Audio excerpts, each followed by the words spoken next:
बिस्मिल्लाहिर्रहमानिर्रहीम। अस्सलामु अलैकुम वरहमतुल्लाहि वबरकातुहू। Welcome to my channel. Dear viewers, अभी आज हम अपने इस प्रोजेक्ट के अंदर अपने नेक्स्ट स्टेज जो कि है आरसीपी उसको डिस्कस करेंगे। तो इसके लिए हम ओपन करते हैं रेफरेंस में हम जाते हैं आर्किटेक्चरल में। यहाँ पर हमारे पास रिफ्लेक्टेड सीलिंग प्लान पड़ी है ग्राउंड फ्लोर की, और इसके अलावा एलिवेशन सेक्शन की भी ड्राइंग है। तो सबसे पहले तो हमें ये समझना है कि आरसीपी का मतलब क्या होता है, रिफ्लेक्टेड सीलिंग बेसिकली क्या होती है। इसको समझने के लिए हम ये सेक्शन की ड्राइंग एक बार फिर से ओपन करते हैं। मे बी मैं अपनी प्रीवियस वीडियोस में इसके बारे में बता चुका हूँ, मगर बेहतर है कि मैं इसको एक बार रिपीट कर दूँ। ये हमारी बिल्डिंग का सेक्शन है। अब आपने अगर ये सेक्शन देख रहे होंगे तो चलें हम यहाँ पे डिस्कस कर सकते हैं, ये ज़्यादा बेहतर जगह है। तो हम देखें कि ये हमारे कुछ कमरे हैं जहाँ पे सिर्फ हमारी स्लैब है। ग्राउंड फ्लोर में ये हमारी स्लैब है और इसके नीचे कुछ नहीं है। ये जो स्लैब है दरअसल ये हमारी सीलिंग होती है। इस चीज़ को हम सीलिंग कहते हैं क्योंकि ये छत है इस फ्लोर के लिए। सीलिंग का बेसिकली मतलब होता है छत। जब हम फर्स्ट फ्लोर में चले जाएंगे तो ये हमारे लिए ग्राउंड का दर्जा ले लेती है, स्लैब बन जाती है, और ये इसके ऊपर हमारी फिर छत आ जाती है।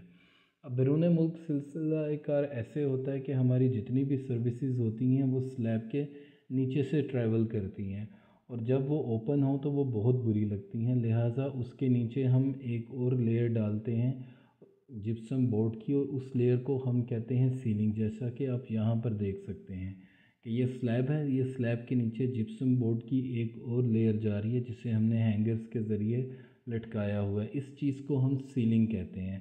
अब ये भी सीलिंग है, ये भी सीलिंग है, लिहाजा ये सीलिंग सिर्फ दिखाने और ख़ूबसूरती के लिए थी, तो इसको शुरू में नाम दे दिया गया फॉल्स सीलिंग का। फॉल्स कहते हैं गलत को, झूठ को।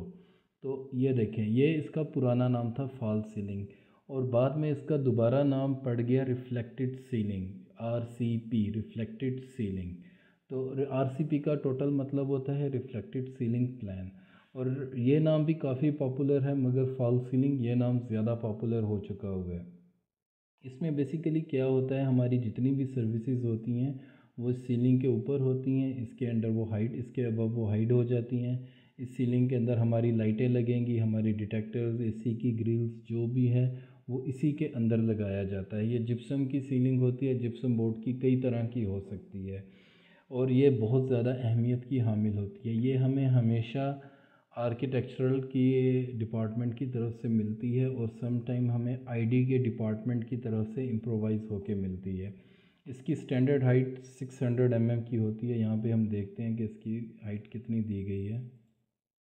यहाँ पे इसकी हाइट 800 है, 730। ये मिनिमम 600 mm की होती है, और यहाँ पे इसकी हाइट इससे भी काफ़ी ज़्यादा होगी, 1.5 मीटर। तो जैसे हमने फायर अलार्म सर्विस को डिस्कस किया था, इसके ऊपर लाजमी तौर के ऊपर एक डिटेक्टर आएगा जो कि सीलिंग वाइड होता है, मगर ये हमारी डिस्कशन नहीं है। फ़िलहाल हमने सीलिंग को समझना था कि रिफ्लेक्टेड सीलिंग बेसिकली क्या चीज़ होती है। अब हम अपनी मेन ड्राइंग को ओपन करते हैं जो कि ये है। इसे हमने यहाँ से कॉपी किया। इसके बाद हम अपने एक्सरफ के फ़ोल्डर में गए। अब ये यहाँ पर आप देख रहे हैं कि एलपीजी और टेलीफोन, ये ऑलरेडी मैंने पहले आपको बताया था कैसे बनाते हैं, इसलिए मैंने इनको यहाँ पे पेस्ट कर दिया हुआ है। अब हम 012 में जाएंगे और यहाँ पे फ़ोल्डर बनाएंगे आरसीपी एक्सरफ का, और इसको यहाँ पे पेस्ट कर देंगे। अपनी फ़ाइल को एक नया नाम देंगे 001 प्रोजेक्ट 100 आरसीपी ग्राउंड फ्लोर एक्सरफ, और इसको अब ओपन कर लेते हैं। ये फ़ाइल ओपन हो रही है। अब यहाँ पर ये हमारे सामने आप देखें किस अंदाज में पड़ी है, CG4, CG1, CG2, CF1 और CG6। मतलब ये 5 तरह की फॉल्स सीलिंग्स हमारे पास मौजूद हैं जो कि इस ड्राइंग में यूज़ हो रही हैं। ये CG4, CG1 और CG2, CF1, CG6। इसका मतलब है ये फॉल्स सीलिंग की टाइप है। इसका एक टेबल बना होगा जिसकी डिटेल ये देखें कि इनकी डिटेल के लिए और डिस्क्रिप्शंस के लिए ये 2 फाइलें हैं। अगर हम इनको ओपन करेंगे तो हमें ये सारी डिटेल्स वहाँ से मिल जाएंगी। तो हमें उतनी लेयर्स बनानी हैं जितनी लेयर्स यहाँ पर शो की गई हैं। हम इसको यहाँ से कॉपी करते हैं। कॉपी करने के बाद हम मॉडल स्पेस में चले जाते हैं। मॉडल स्पेस में जाके हम पहले हम इसको स्केल करते हैं। स्केल 100 टाइम्स, स्केल 100 टाइम्स, ताकि ये हमारे लिए व्यूएबल हो जाए। अब हम XR टाइप कर रहे हैं तो ये हमें बता रहा है कि इसमें एक ग्राउंड फ्लोर की ड्राइंग है जो कि मिसिंग है। तो अब हमने इस ग्राउंड फ्लोर की ड्राइंग का XRF अटैच करना है। हमने इस मिसिंग XRF के ऊपर क्लिक किया। सेव्ड पाथ ये हमारे सामने आ रहा है। हमने सेव्ड पाथ पे जब क्लिक करेंगे तो आगे ये 3 डॉट्स नज़र आ रहे हैं। इस पर क्लिक करेंगे, हमारे सामने ब्राउज़ की ऑप्शन आ जाएगी। ये ऑलरेडी मैंने ढूंढ के निकाला हुआ है, दोबारा कर देता हूँ कि ये हम अपने प्रोजेक्ट में गए, प्रोजेक्ट के रेफरेंस में गए, आर्किटेक्चरल में गए, तो यहाँ पे XRF का फ़ोल्डर है। ये इसके अंदर ऑलरेडी ड्राइंग मौजूद है। यहाँ से मैंने इसको ओपन किया और ये अपने आप अटैच हो चुकी है। अटैच करने के बाद हम इसके यूनिट्स को चेक करेंगे और सेट करेंगे अगर ये मिलीमीटर्स में नहीं है तो, बट ये ऑलरेडी मिलीमीटर्स के अंदर है। ये टाइटल ब्लॉक हमें इसकी ज़रूरत नहीं है, मगर फ़िलहाल हम इसे रहने देते हैं। यहाँ पर इसको हम डिलीट कर देते हैं। लेआउट टैब की हमें कोई ज़रूरत नहीं। मॉडल स्पेस में गए, एक लाइन लगाएंगे 0 0 0 के ऊपर। इनको सेट करने के लिए लेयर्स पे जाएंगे, कंट्रोल A, सारी लेयर्स को लॉक अनलॉक किया। इसके बाद हमने इस पूरे के पूरे सेक्शन को मूव किया इन ग्रिड की इंटरसेक्शन से बेस पॉइंट सेट करने के लिए, और इसको इसके एंड पर लेकर चले गए। ऑलराइट, अब हमें आर्किटेक्चरल ड्राइंग की कोई ज़रूरत नहीं है। हम दोबारा XR टाइप करेंगे और इसको हम सिंपली D अटैच कर देंगे। ये XRF हमारी ड्राइंग से निकल जाएगा। अब हमें इस XRF की कोई ज़रूरत नहीं थी। हम इसको पर्ज और ऑडिट करेंगे अपनी फ़ाइल को। ये वैसे ही बाय मिस्टेक यहाँ पे पड़ी है, इसकी भी कोई ज़रूरत नहीं। ये जो टेक्स्ट हैं इनकी भी कोई ज़रूरत नहीं। और ये जो चीज़ें हैं ये डिटेल्स हैं, ये डिटेल्स ऑलरेडी हमारे पास पड़ी हुई हैं बैकअप में, तो हमें इनको भी रखने की कोई ज़रूरत नहीं है। हम इन्हें भी डिलीट कर देंगे। हमारा यहाँ पे कंसर्न सिर्फ़ और सिर्फ इतने एरिया से था। ये लाइंस भी बाय मिस्टेक है, इनको भी हम डिलीट कर देंगे। अब ये हमारे सामने हमारी ग्राउंड फ्लोर की सीलिंग है। अब यहाँ पर आप थोड़े से हैरान होंगे कि सिर्फ इतनी सी सीलिंग, क्योंकि हमारी ग्राउंड फ्लोर मुकम्मल तौर के ऊपर पार्किंग है। पार्किंग के अंदर फॉल सीलिंग कभी भी नहीं लगाई जाती। ये हमारी बिल्डिंग की एंट्रेंस है, लिफ्ट लॉबी है, रिसेप्शनिस्ट एरिया है, यहाँ पर सीलिंग चाहिए होती है। और हमारे पास टोटल 3 तरह की सीलिंग यूज़ हो रही है, CG6, CF1, CG2। ऑलराइट, ये देखें। तो अब हम 3 लेयर्स बनाएंगे RCP के लिए। अगर आप ना भी बनाएं, आपके ऊपर डिपेंड करता है। मैंने बताया है कि मेरा स्टाइल है कि मैं लेयर्स के ऊपर काम करता हूं, और ये बहुत अच्छी बात है अगर आप लेयर्स पे काम करें। तो हम 3 लेयर्स जल्दी से बना लेते हैं। कोई भी कलर उसका दे सकते हैं, इशू नहीं है। पहले मैं पर्च ऑडिट कर लूँ ड्राइंग को, ताकि गैर ज़रूरी लेयर्स कम हो जाएँ। अब आपने देखा होगा लेयर्स पहले के मुकाबले में काफ़ी कम हो चुकी हैं। एक का नाम मैंने रखा RCP CG6। दूसरी मैंने लेयर बनाई एक बार फिर से RCP CF1।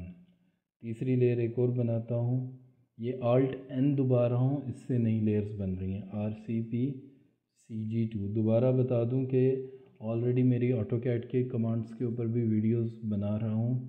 तो और ये प्रोजेक्ट बेसिकली मेरे उन स्टूडेंट्स के लिए है जो कि ओवरसीज़ हैं, लेकिन वो ऑलरेडी ऑटोकैड को काफ़ी हद तक जानते हैं।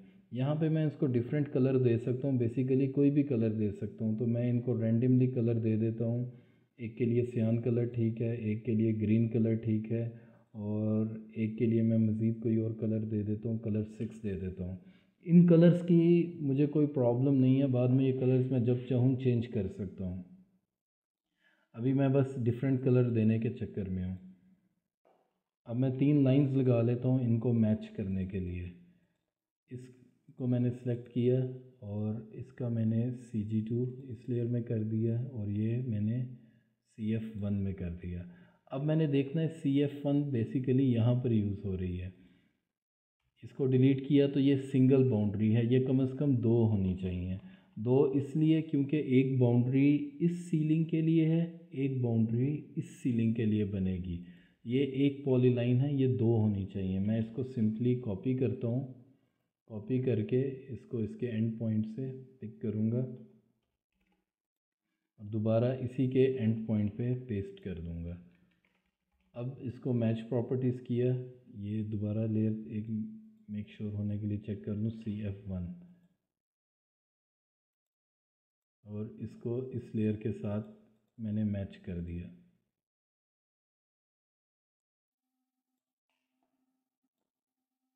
मैच करने ये मेरी लेयर का चेंज हो चुकी है। अब सेम मैं यहाँ पे भी करूँगा, और मुझे कुछ भी एडजस्ट करने की इतनी ख़ास ज़रूरत नहीं है। हम यूजुअली RCP के साथ अपनी ड्राइंगें प्रिंट नहीं करते, बहुत कम प्रिंट करते हैं, लेकिन हमने इसको कोऑर्डिनेट ज़रूर करना होता है, और अभी हम उसी की तैयारी कर रहे हैं। मैं इतनी लेयर्स पे क्यों काम कर रहा हूँ अभी बताने जाऊँगा, इसमें एक्स्ट्रा टाइम लग जाएगा, ये मैं इंशाल्लाह बाद में बताऊँगा आपको। अब ये चूँकि लेयर तैयार हो चुकी है, इसलिए मैं इस लेयर को ऑफ़ कर देता हूँ। अब ये मेरी लेयर है CG2 की, इसको मैं सिंपली यहाँ पे मैच प्रॉपर्टीज़ कर देता हूँ। ये भी तैयार हो गई, इसको भी मैंने ऑफ़ कर दिया। अब ये आखिरी बची है जो कि है CG6 बेसिकली। इसका मैं यहाँ पे कलर चेंज कर देता हूँ, क्योंकि ये सेम कलर है, मुझे पता चले कि ये चेंज हुई भी है या नहीं। इसके बाद इसको दोबारा बाई लेयर कर देता हूँ। ये मेरी कस्टम कमांड्स हैं, आपको बाई लेयर करने के लिए यहाँ पे आना पड़ेगा या यहाँ पे आना पड़ेगा। ऑलराइट, लेयर्स को ऑन किया। मेरी ग्राउंड फ्लोर की RCPs जो थी वो सारी की सारी रेडी हो चुकी हैं। अब मैं चाहूँ तो ये कलर्स मैं चेंज कर देता हूँ हैच के, चाहूँ तो ना चेंज करूँ, मेरी मर्ज़ी है, इट डज़ंट मैटर। इनको फ़िलहाल मैं चेंज नहीं करूँगा। जब मैं इनको अपनी मेन ड्राइंग में एक्सर्व करूँगा अपनी ज़रूरत के हिसाब से, इनकी लेयर्स का कलर मैं वहाँ चेंज कर दूँगा। इसके साथ हमारा RCP का काम रेडी हो गया। बेसिकली ग्राउंड फ्लोर में चूँकि ज़्यादा एरिया नहीं था, इसलिए इसको इतना ज़्यादा टाइम नहीं लगा। लेकिन इसके बाद जो नेक्स्ट चीज़ है वो है ID में हमारी 2 स्टेजेस होंगी, तो हमें ID के लिए काफ़ी ज़्यादा हाजिर दिमागी से काम करना पड़ेगा। आपको भी मैं कहूँगा कि ID सबसे ज़्यादा इम्पॉर्टेंट चीज़ होती है। अगली वीडियो को आपने बड़ी फुर्सत से और बड़े ध्यान से देखना है। अगर ये वीडियो आपको पसंद आई तो लाइक, शेयर और सब्सक्राइब ज़रूर कीजिएगा मेरे चैनल को। अगर कोई बात ना समझ में आ रही हो तो आप काइंडली मुझे कमेंट कर सकते हैं। अपना ख्याल रखिएगा। अल्लाह।